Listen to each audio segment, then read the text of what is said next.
fucking signifies that it's, of course, time for the daily. Yay! Tuesday!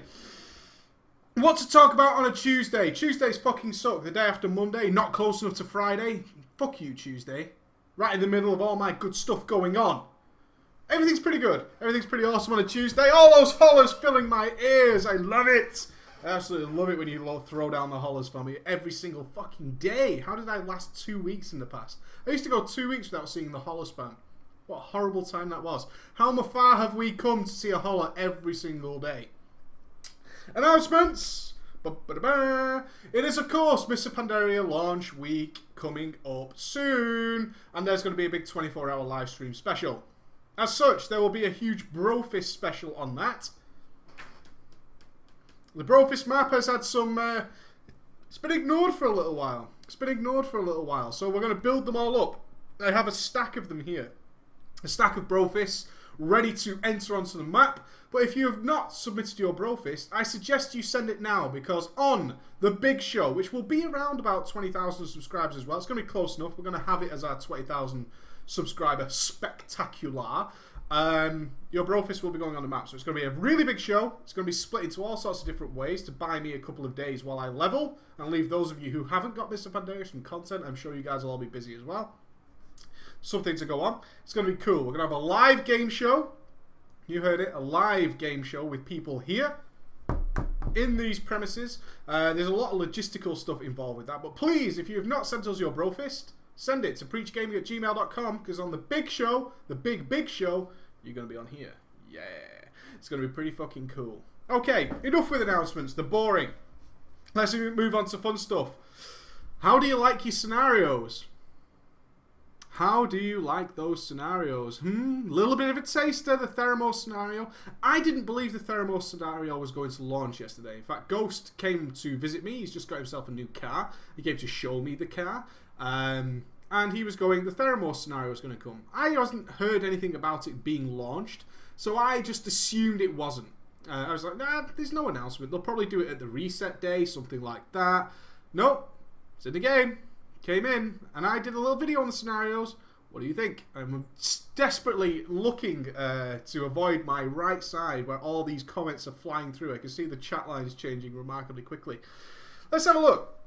Lame, horrible, bad, piss easy. I want to kill myself. I like mine with a kiss. I solo it every time. It was lame.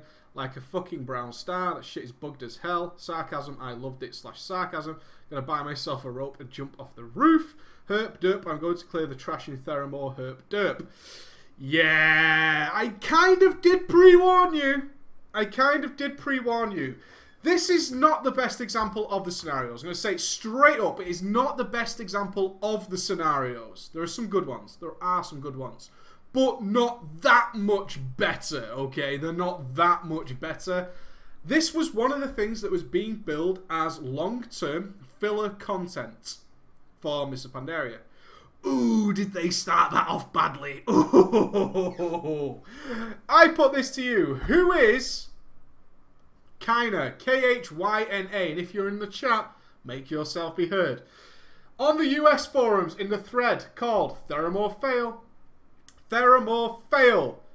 Kyna is the person to reply. It really does seem like Brad from accounting made this instance.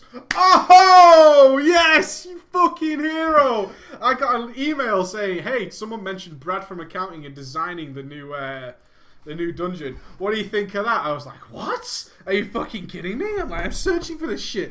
I'm like, Brad from accounting? Really? Someone called that? Totally called out by Kyna. What a baller. Drops it right in there on Blizzard's head. Brad from accounting, fuck you, Brad. Damn you, Brad. Always sticking your nose in where it doesn't belong. Yeah, not the best example, was it? The old Theramore scenario. It's painful. I did it earlier. I've done it twice. Purely, I did it on my Shaman, because that's the class I happened to be on when I considered doing it. And then I realised you do get some kind of reward, which was the Arcane Bomb. So I then did it again on my Warrior.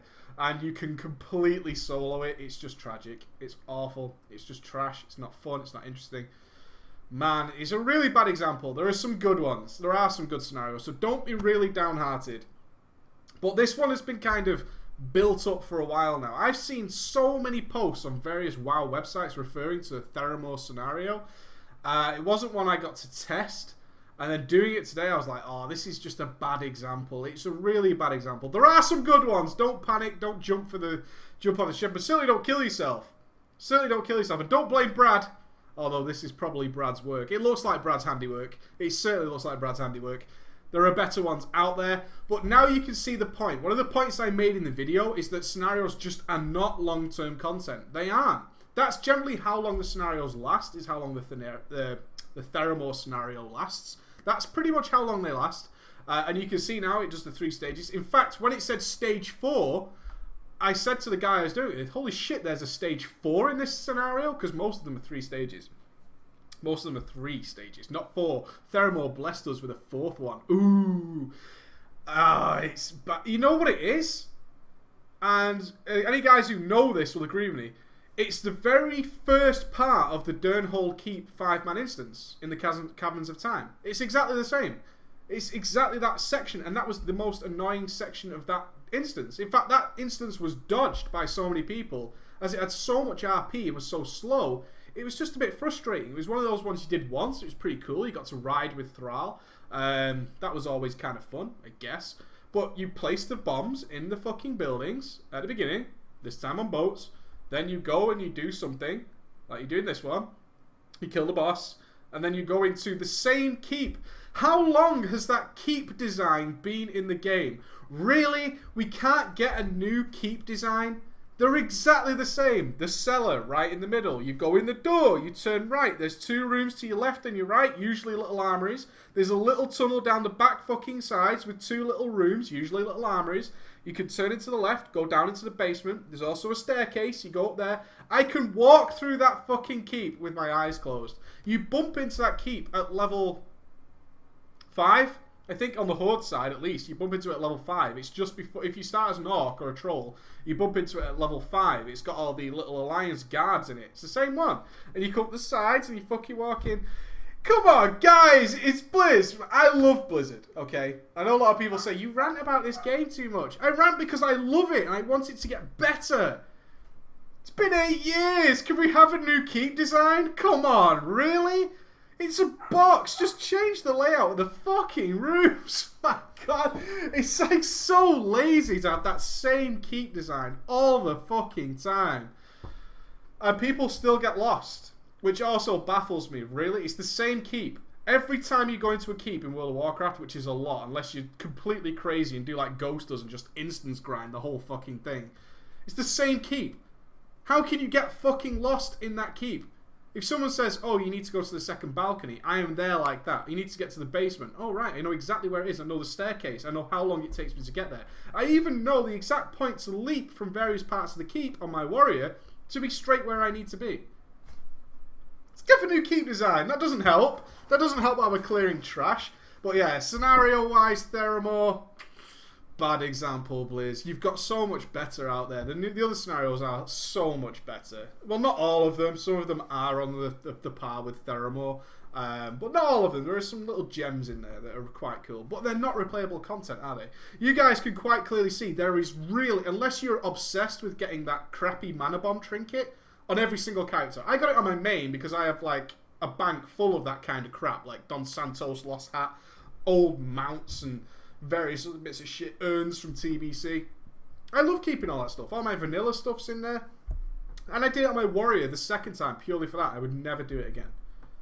And then we look back to what we had before with the attack of the Isles, where you got the troll trinket. How cool was that? Why didn't we get something as cool as that? A feat of strength? Oh, come on. I want something really cool. The troll trinket I see everywhere. People use that thing all the time. How many times are we supposed to be really using that fucking mini mana bomb? Give me a fucking break. Let's have some cool reward. This is an exciting time. Mr. Pandaria's coming. Everything looks cool. Everything looks fantastic. Give us something really cool for doing this scenario, especially because your scenario is so fucking terrible. Don't tell me those internal testers went, dude, this is awesome. No, nobody said that. He was like, hey, Brad, we've created your scenario. Let's try it out. Even Brad was disappointing. Brad was disappointed in the Theramore scenario. He was. Brad was upset. That wasn't his vision.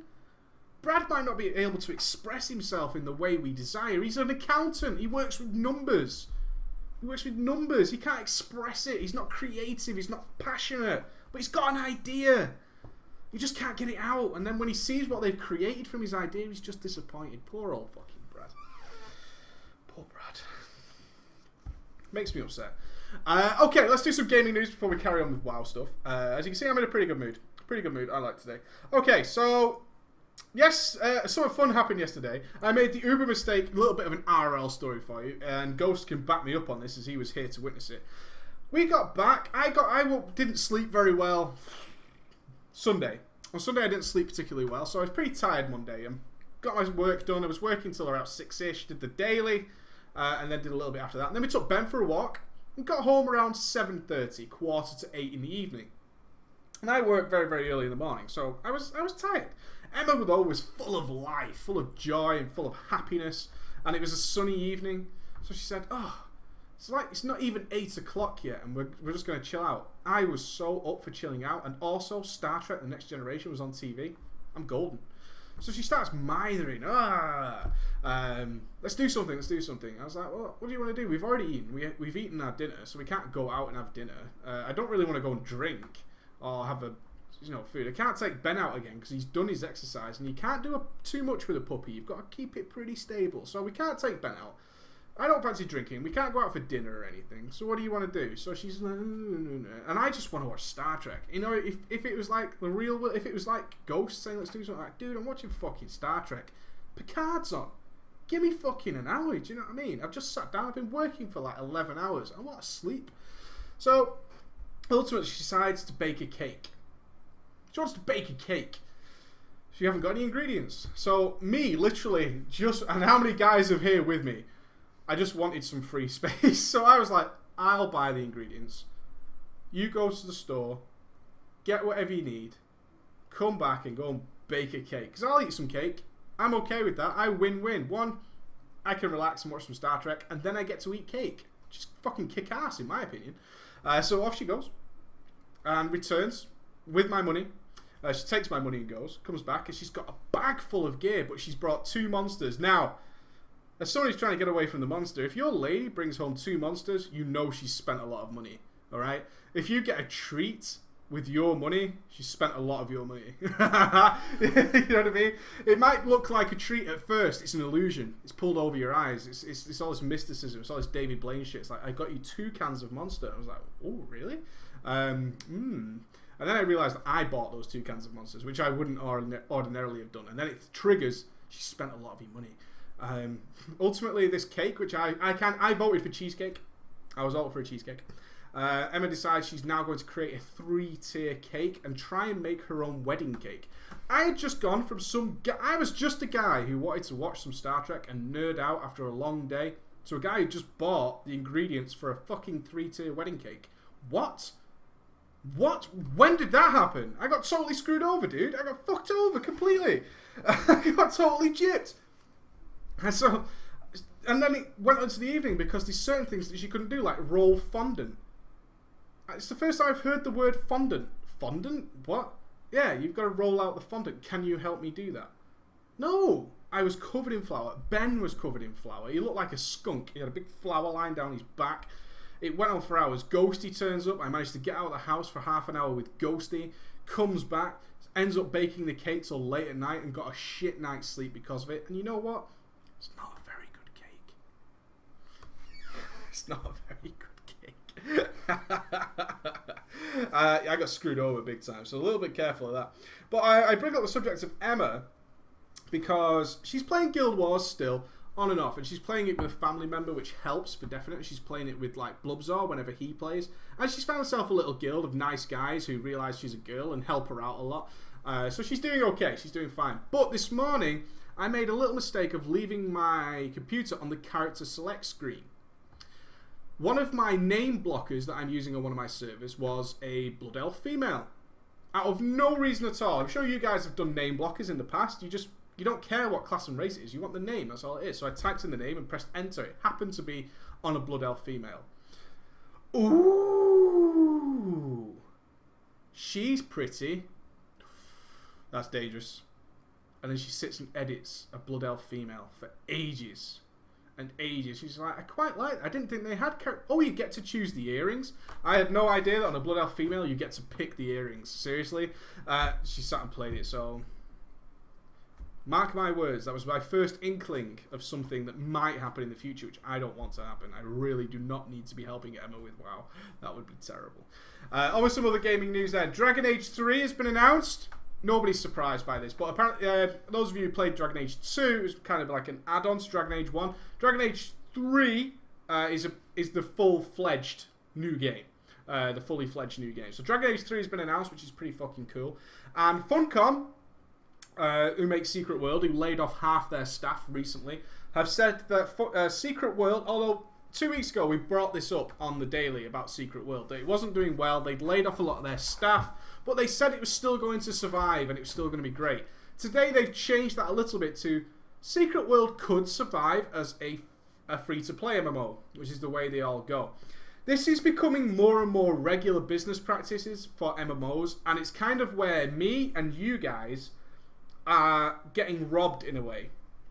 There's, I think, an acceptance amongst a lot of gaming developers who are in the MMO market that it's going to take something pretty immense to get people away from WoW. At best, they're pretty happy to say, at best, we're going to pull some of them away forever, but what we can certainly do is abuse the fact that WoW's been out for such a long time, is that we can pull a lot of people at first. Now, what they seem to be aiming to do is trying to hype up and market a game. I think Star Wars The Old Republic is a great example of this. Of them pulling us out initially to get our money and then changing to a free-to-play model, and hopefully the guys who do stick around will just give them some microtransactions in the future. It's becoming more and more regular. It's actually very difficult for me to think of a game that hasn't actually done this.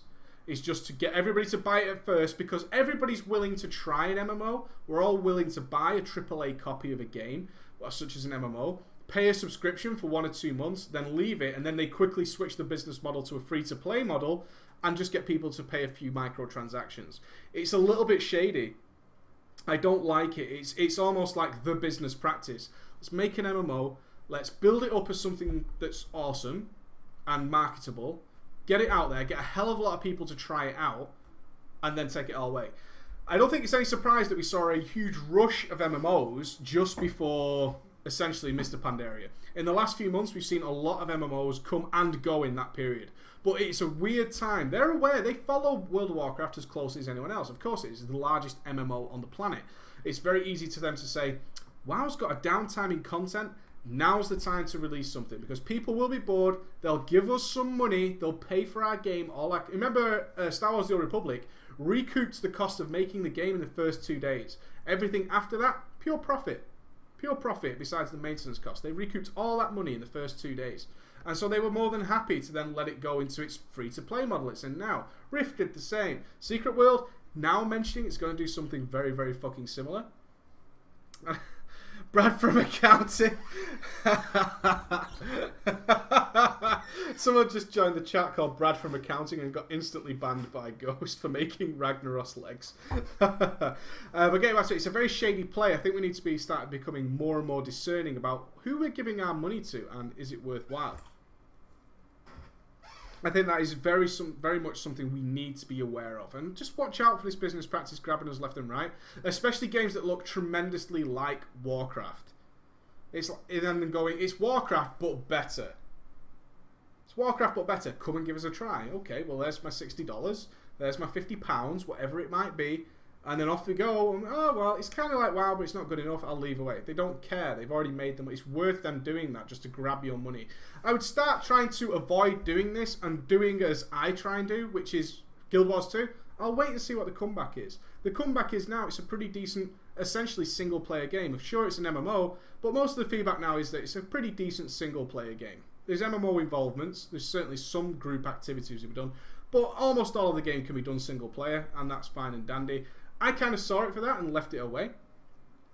And now there's a lot more games who are... I just think we should all try and get into a habit when new MMOs launch, as exciting as it is to get that new game. With MMOs, especially any that require a subscription, I know Guild Wars 2 doesn't, is to leave it for a month. See what people are saying. A month is a long time in an MMO.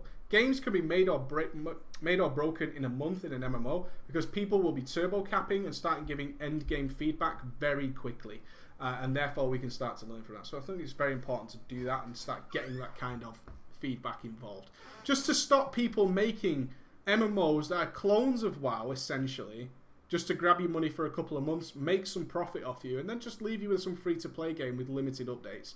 I think that's a really sad state of affairs. Sure, they'll release an extra instance. Star Wars: The Republic got a new Flashpoint recently. Not that great. Not that great. Let's take some questions. We've got a question. I've got 3 questions I want to discuss today. Tomorrow I'm going to do the topic of that I brought up last week, which was the who are you DPSing against in a raid. It's a good topic. It's one I forgot about, and you've been good enough to remind me of that. So I'm going to be talking about that tomorrow. We'll go in an in-depth discussion there, a little bit serious, before our big Friday talk. But this is the main subject I want you to be thinking about and leaving comments on, please. This came from Chelsea P. I was just wanting to know your opinion on this subject. Many feel that WoW is graphically outdated. I know that Blizzard expressed their interest in new character models, but do you think that Blizzard will consider revamping their graphics, taking into account other games that has been released, such as Rift and Guild Wars graphics? Now, I had a little discussion with somebody else on Skype when I read this question, and he was of the same opinion as me. I think we've I think we've reached the level, or I believe we have, where graphics have become hugely less important than content, especially in the MMO market. For me, anyway, I don't mind playing an MMO on low quality if I have smooth gameplay. It's the content that matters to me. It's the game that matters to me. There's only so much Michael Bay you can take before you see it for what it is, which is a ton of special effects and flashy graphics with not much substance. There just isn't. It's just not there. It doesn't exist. Quite frankly, you know, there's something there, but it's weak and it's flimsy and it's all built towards showing big special effects. There was a time when I was younger, when it was the huge bit generation of games. We went from 8-bit to 16-bit, 32-bit to 64-bit, 128-bit, and so on and so forth. And each of those generations was enormous graphical leaps. Enormous graphical leaps are, by their very definition, ultra impressive. Really, really spectacularly impressive. And you saw the difference between an 8-bit game and a 16-bit game, and then 16-bit and 32, and you were just like, wow. And the graphics themselves could hold their own, even on weaker games. And it looked to me, as a gamer, who was used to games like Cool Spot and Altered Beast and games like that, and then you saw something like Super Mario 64, the difference is so insurmountable that graphically alone I wanted to play that game. But that was a while ago. And we've got to remember that we're now in a period where consoles, where most of our games are cross-platform with, are so far behind, hugely far behind, that graphically we haven't come a long way. This has also caused an issue that I recently bumped into with graphics cards. It used to be, around about when Xbox 360 and stuff launched, what would generally happen in that time and a few years beforehand and a couple of years after is Nvidia and AMD would fight head-on-head for graphics cards. The new graphics cards would come. That would then cause the previous generation to essentially half in price.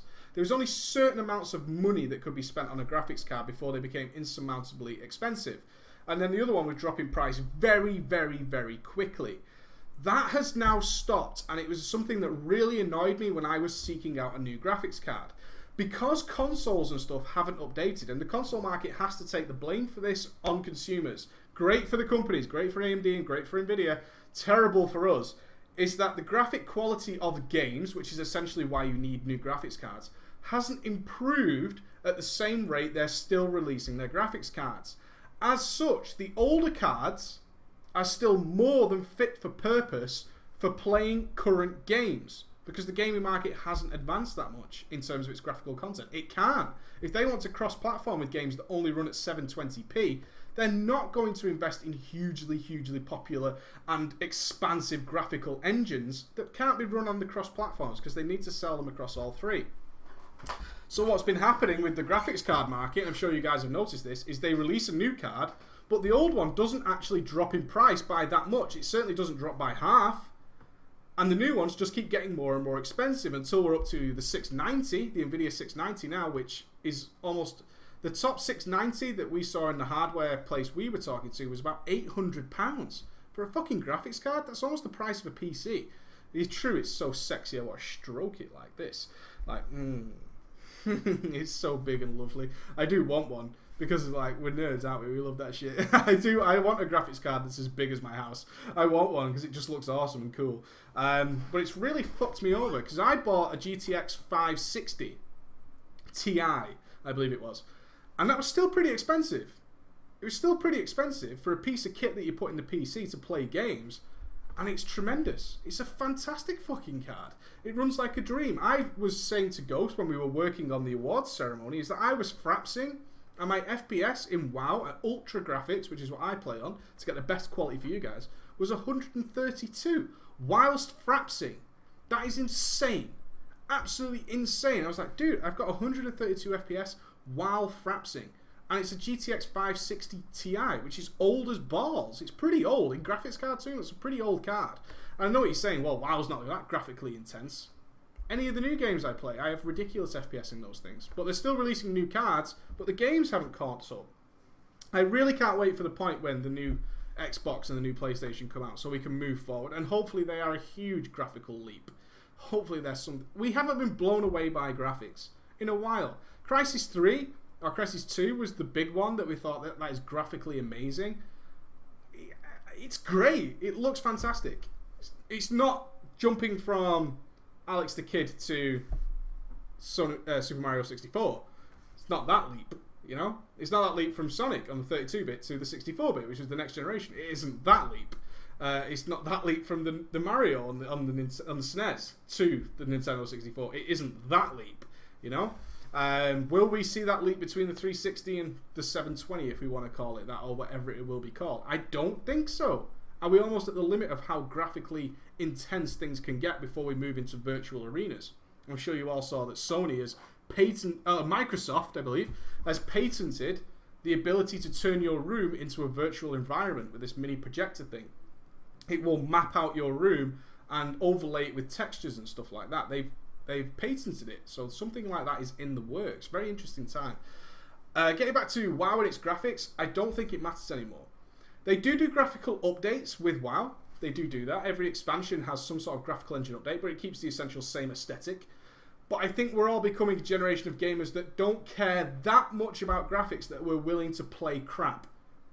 We're not willing to play a shit game for awesome graphics. We want both.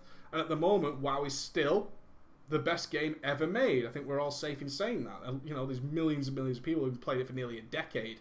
No other game can claim that. Millions of people have been playing it for a decade. And look at Minecraft. Minecraft says it all. Most popular game of our current generation, easily. Graphical wise, you all know what Minecraft looks like. There's nobody watching this channel, there's nobody in this stream who does not know what Minecraft looks like. I think graphics is becoming a secondary thing, mostly by the console generation slowing us down. The console market has slowed us down, so we've moved away from caring about graphics as a natural recourse because they're just not improving on the same scale that we were used to as we grew up. And any new gamers are brought into a Battlefield 3 generation where graphics are fucking almost super realistic, scarily realistic in some ways. Realistic and improved. You get me? Realistic and improved. This is one of the big issues with cutscenes in adverts. It's hard to tell. It used to be so easy to tell what was the difference between a cutscene and gameplay because gameplay could never live up to a cutscene's expectations. Now, we're just not sure. We're just not sure. Games are so... We're at that point where it's hard to tell the difference between a cutscene and an FMV. We just can't tell the fucking difference anymore, and we're always confused by it. It's a weird time. So in terms of WoW updating its graphics engine like an overhaul, like a revamp, to say something crazy like sort of enhanced humanoid, more realistic models, or to cel-shaded in the case of like a Borderlands 2 look, absolutely not. Blizzard's smart enough now to know that it isn't worthwhile. They would rather make better content. And unfortunately, Theramore's Isle is not a great example of that content, but there is great content coming in Mr. Pandaria, so there's nothing much to worry about there. What was the next question I had? I got some great questions today. You guys are pretty awesome. Raiding rules. I speak often about raiding rules that I generated when I was a guild master. And the most recent incarnation of me being a guild master, it's happened to me several times over my WoW career being a guild master. In my most recent one, which was Kill Count Lost, I laid down rules, a set of rules, essentially a document I had everybody read and agree to. Part of your process is, okay, we're interested in having you, read this, agree to it, and you're accepted. So it wasn't enough to be accepted. You got accepted, then you had to read the document and say, I agree to all those things. And guys are interested in starting their own guilds. It's a cool time. Pre-expansion time is always very cool. A lot of you think about starting your own guilds.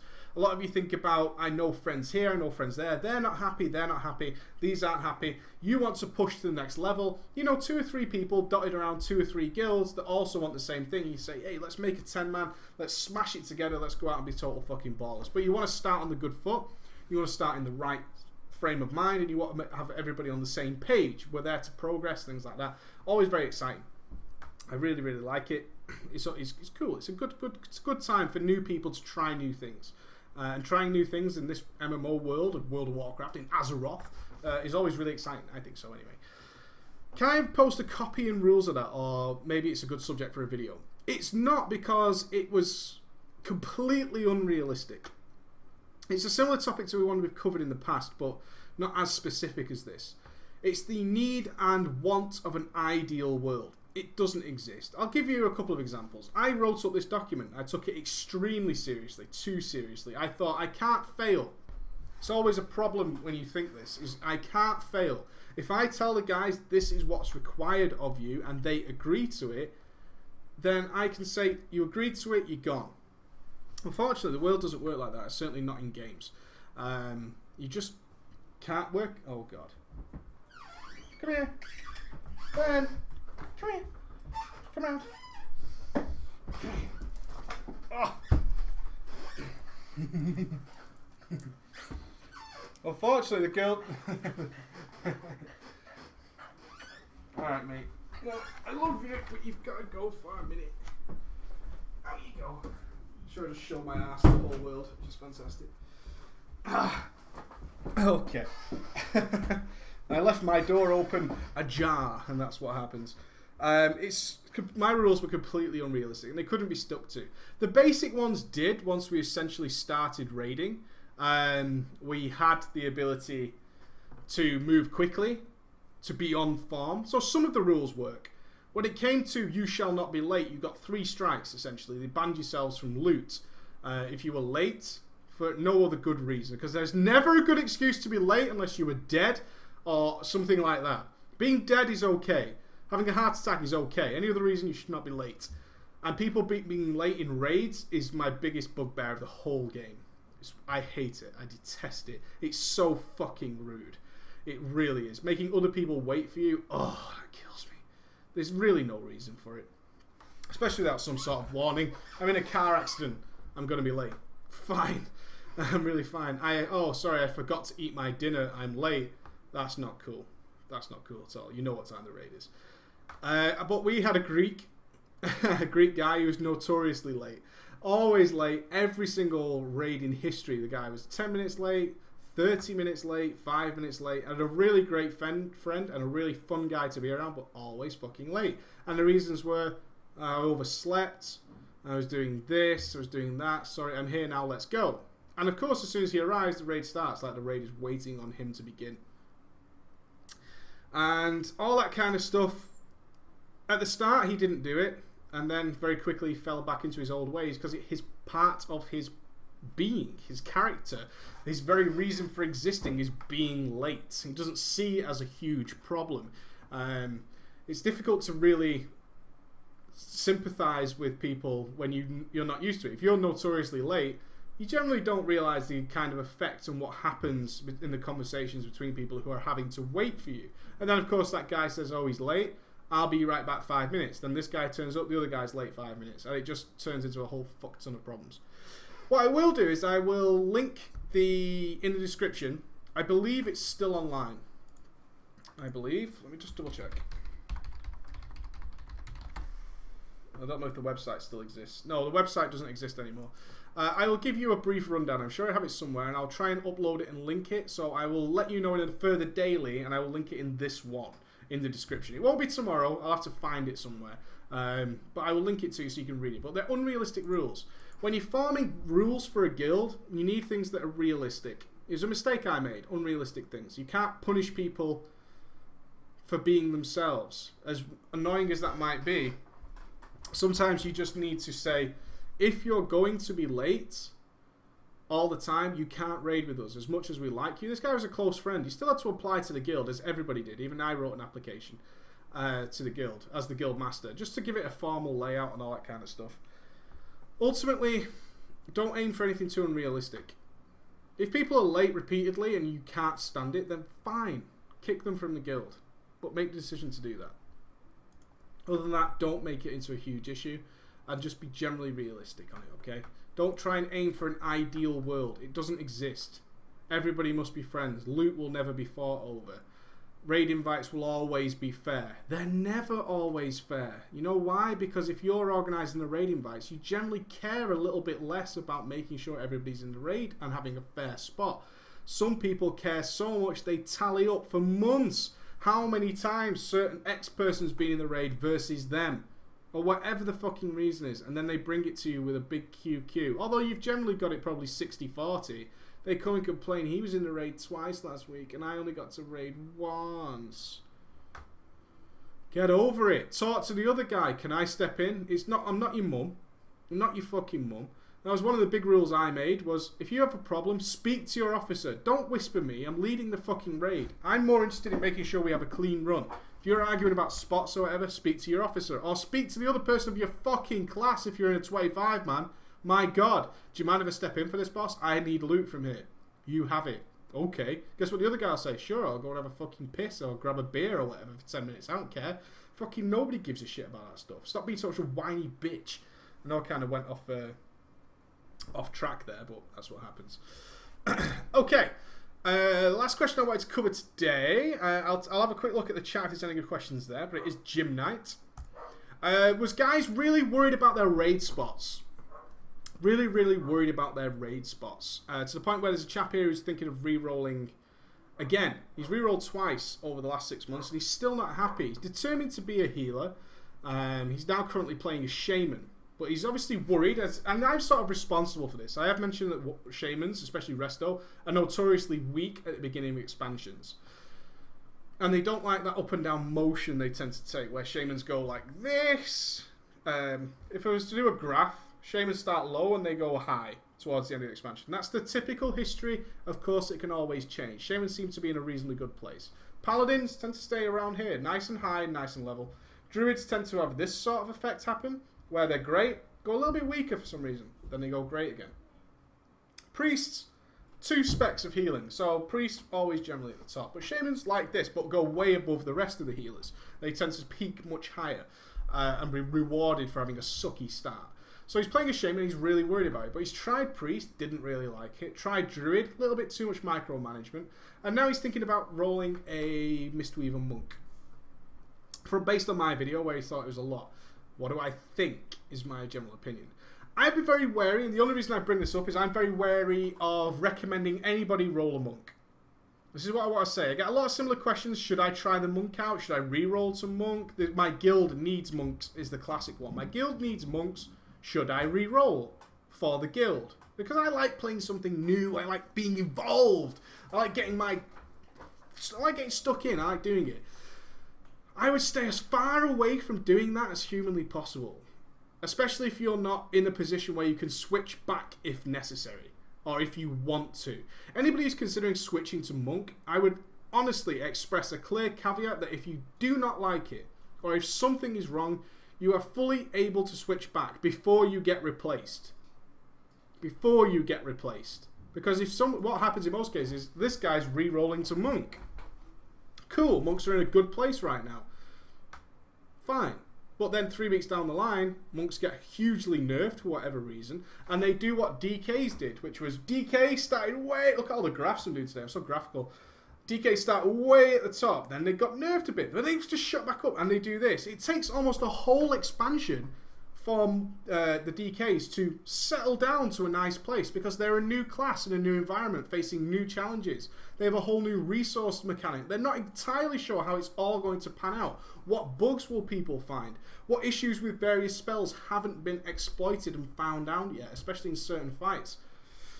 All this kind of stuff contributes to a class that's going to go up and down like a fucking yo-yo. Expect monks to change a lot. It's typical, it's what happens. It just happens, it's nothing you can do about it. It's nothing really Blizzard can do about it. Until these things play out and we get a good idea of how they're doing. We have no idea how monks in really good gear are going to play out end-game arena. We've no idea. We just don't know until it happens and then changes start getting made. All the way midway through arena. We test them as much as possible. We spent all of Mr. Pandaria beta testing things. But we can't test PvP properly by throwing people into BGs. BGs are a waste of fucking life as it is, for testing purposes. Arenas, people are just playing for fun, trying out new spells, new abilities. Nobody's comfortable yet. It takes a while for all this stuff to really kick in and we start seeing some actual results we can use. And then things start to change. We start to get swapped around, we start to get moved. That then affects PvE. We might find something in PvE that's similar after playing it for a few months. Oh, I can do this. That realization by that one player is, oh, I can do this. Post on a forum. 20 people read it. 20 people tell their friends. And suddenly it's wildfire. It's everywhere. It's viral. That's what happens. If you're not sure about something, try not to aim for the brand new class. Especially one that has 3 different, unique, distinct specs. That would be crackers. And at least have a caveat in there that if it's not happy, you can change back. That is the only advice I'm going to give you. I'm not going to give you a yay or nay. If you really want to do it, fucking go for it. I'm just saying protect yourself. Because monks are going to change a lot. They're going to change all the time through Mr. Pandaria. And it probably won't be until the next expansion, if that's Emerald Dream or whatever it might be. Then it might start to settle down as it has with the DKs. But look at the first expansion of DKs. Wrath of the Lich King dominating various PvP seasons. Nerfed left and right in PvE and PvP. And then back up again and then back down again. It could be a crazy, crazy time. To the point where I think towards the end of Wrath of the Lich King in PvP, DKs were almost unplayable and just zero representation. I could be wrong on that. I wasn't big on the PvP, so you'll excuse my faux pas if I'm incorrect. Okay. Any questions, ballers, ballers, ballers? Ballers, ballers, ballers. I'm pretty sure my chat has crashed. Unless I see a new message in the next 6 seconds. 6, 5, 4, 3, 2. I bet I'm not even broadcasting. 1. Reload. Reload. Did not see a new comment. So I haven't seen... My chat crashed. My chat crashed, unfortunately. So I haven't seen any of your questions. So if you have a question for me, please repost. There we go. Okay, the messages are flying in now. So, yeah, Twitch crashed my chat. So if you have a question for me, just copy and paste. And I will see it again. So for tomorrow then, while those questions get pasted, the big thing is on graphics. How much do you care these days? How much do you care about graphics? I want to leave that as the question of the day, the topic of the day. Discuss it tomorrow on YouTube and we'll have a little reflection on it tomorrow. I do want to get into a rhythm of leaving you with a question that you can have a think about and discuss, and then we'll talk about the next day. Like I say, tomorrow we're going to be talking about who are you DPSing against? Who are you really DPSing against? And how can you improve yourself based on that? We're going to have a little DPS themed week coming up. Along with a couple of bigger videos in the World of Log stuff. I'm also trying out some stuff for some retro games, so I'd love your opinion on that. Always looking to expand, or also we're trying to expand into as much other World of areas outside of World of Warcraft as possible, purely for the longevity of the channel. I missed a load of rude spam, well that's a problem. Preach, in terms of tank synergy, if you could change all 4 tank classes and give them their own specific cooldowns for certain damage reductions, which ones would you give, and would they all get the same? If not, why? Absolutely fucking not. There should never be, it's very difficult to do, it doesn't have to be exact, but there should never be a tank that's specifically better at a certain fight than another tank. That creates huge problems with tank synergy and your guild. A good example is the Stone Guard. One of the first fights you guys will come across. I think it's in the first tier. It's the Temple of the Endless Spring, I believe it's called. The Stone Guard, normal and heroic, involves a heavy amount of bleed damage. A couple of tanks have a really, really easy time coping with bleed damage. The other tanks do not, and therefore are hugely more shit. Hugely more shit to bring to the fight than the other tanks. Magical damage is always a big one. Magical damage, some classes are really good. Paladins, and DKs have a great time with magical damage. They haven't got a fucking care in the world. Paladins can glyph and absorb tons and tons of magical damage on demand regularly. AMS, AMZ, all mixed in together with the DKs. They have a great time with magical damage too. Look at Nefarian Heroic. Nefarian Heroic Shadow Flame was notoriously dangerous for tanks. Look at how many times that fight was tanked by warriors and feral druids. Not a great amount. Not a great amount. I'm very sure Paragon maybe used one first, and warriors as well. DKs. DKs were so fucking good for that. They had Bone Shield. They had AMS. So many little cooldowns all mixed in together just created them to be supremely viable for that fight. And that really creates an imbalance because it generally forces for real progression guilds people of other roles like DPS DKs to start tanking and so on. Which the progression guilds don't really care about. But the other tanks see the video. Oh, they used a blood DK. We must use a blood DK too for this reason. Creates all sorts of problems. The tanks should have different playstyles, but able to reduce damage in a very, very similar way and have very similar cooldowns. As much as I don't dislike homogenization of all the classes, especially the DPS specs, I disagree with it in terms of tanking. They should be pretty similar. I don't mind if one uses mana, one uses rage, one uses energy, whatever. That doesn't matter. But in terms of their damage reduction and raid-wide cooldowns, they should be pretty similar. They should be pretty similar. There should be at least 2 variants. I'm not saying they should all be the same, but 2 variants that can be mixed and matched is great. Every raid pretty much requires 2 tanks. Then have 2 tanks. So a feral druid and a paladin work well together. A monk and a warrior work well together. A feral druid and a warrior work together. Just a nice cross-reference of all the tanks mixed together with 2 various cooldowns. One raid-wide cooldown increases health in the case of Rallying Cry, and another one reduces damage taken in terms of Aura Mastery, for example. I would love to see that. Oh, here we go. Do you think PvP balance drives the game? I do not. I think it's actually a huge pain in the ass for Blizzard and they're not really sure how they can solve it. Perhaps if they reworked the engine and had something along the lines of PvP specific trees, which they also don't want to do. They like giving people choice. I think PvP is generally a pain in the ass. It wouldn't be if they could balance PvP. If they could balance PvP, then WoW would be heavily back into esports like it used to be. WoW was tried in an esport. It was pretty popular at the time. It was pretty popular. It made it to a few MLG events and stuff like that. They had WoW Arena tournaments. It's not very watchable for outsiders. That's one of the problems with World of Warcraft PvP. If you compare it to something like StarCraft 2 or League of Legends, if the Blues beat the Reds, it's pretty fucking easy. But if you try and follow and you've never seen the game before, what a Rogue is doing and a Frostmage is doing and all that kind of stuff, it's really not easy at all. So PvP can't be balanced. They've admitted to that. They can't really balance it. Therefore, it can't be in a competitive environment. So now you've got this thing which is fun. It's cool. To quote the social network about the early days of Facebook, we don't really know what we can do with it. We've got this thing and it's cool. We know it's cool. PvP is cool. PvP is a very cool thing. We just don't know how to make it work.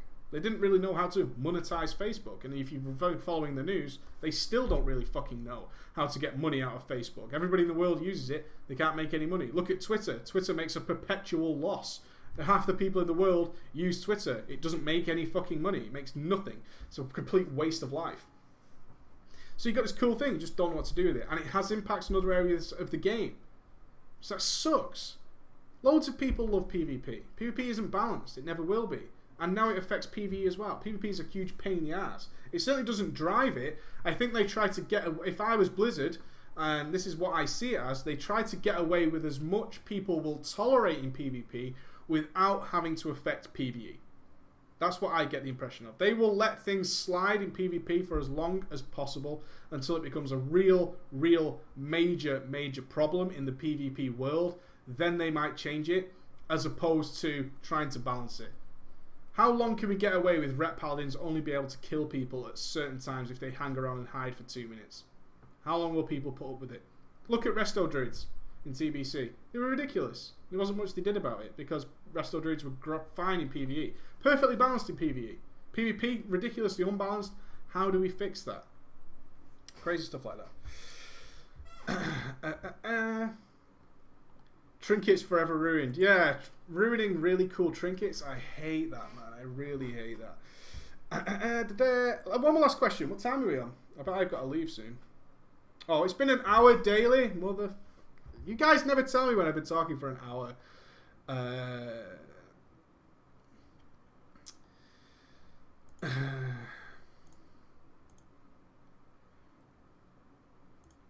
Preach, if you were going to nuke one class and spec off the face of the earth, what would you get rid of? Ooh! Oosh! Oosh! What would I get rid of? I see no reason to get rid of anything, really. I'm trying to think of a spec that exists just to fill the third tree. But the game's been around for so long, the specs are all nice and unique now. They really are. They're sort of in a good place. I can't think of one spec that doesn't belong. I mean, we're even in a place where feral druids have 2 specs to choose from now, which is fantastic. I mean, when I saw that change, I was like, finally! Finally! Just sort of a nice dedicated tree. You should have done that in the first place instead of trying to mishmash them all together with various talents. Every spec has its place and appeals to somebody. Otherwise, there would be classes that no one ever plays. World of Warcraft is not a game where certain classes just aren't played. That doesn't happen. And that's thanks to PvE, really, and the great work they've done balancing around PvE damage, essentially, and healing and tanking. They've done a really fantastic job. I think we need to sometimes sit back and salute exactly how good Blizzard is. In a pure PvP game, such as what I came from Neocron, if suddenly they had a class called the Tank, it's nothing like what you guys know a tank has. Remember, we consider tanking a role. This was a class called a Tank. If that suddenly became overpowered, that's all you would ever see. No one would play the other classes, the monks, the spies, or whatever it might be. I think Blizzard's done a tremendous job with really making every spec and class have its place. Although they've homogenized the buffs, every class and spec has something it brings to the table, some different style of play, some unique advantage of certain situations. And I think sometimes we forget that. We take what we've got with WoW for granted a lot. I know I do when I rant and rave about the Theramore scenario. I forget that there's 8 years of content that I've been happily paying for every single month. Can't be that much wrong with the game. We can all cry as much as we want and moan about whatever we get, but 8 years later, still plenty of content to keep me entertained. Every time I log in, which is daily, nothing to do with the fact that I have the job. Sometimes I take a break for an hour and I do something. That is the perk of my job. I have the opportunity to say, you know what, I'm just going to play some WoW and just remember how good it is, and that's really cool. Not to get all sentimental on you at the end of the video. But yeah, generally we need to do that. Okay, it's been an hour. It's been an hour. Okay, so I'm going. I'm logging off for today. Final words. I need to do a thing, don't I, where I turn to another camera and I go like, Preacher's final words. Preacher's final words for today. Talk to me about graphics. What do you think? Have you had experience like I've had with graphics card? Do you care that much about graphics anymore, especially in an MMO? Does the fact that you can play with 60 FPS trump the graphics? Are you happy to turn the graphics down to get smoother gameplay? It's content what matters. And your own personal performance, that's what matters. I want to hear about that. Leave me a comment. And that's it. Send your brofist in. Alright? You have a great evening, ballers. I'm going to drink because I've just realised how dry my throat is. Have a great evening, guys. I will see you tomorrow.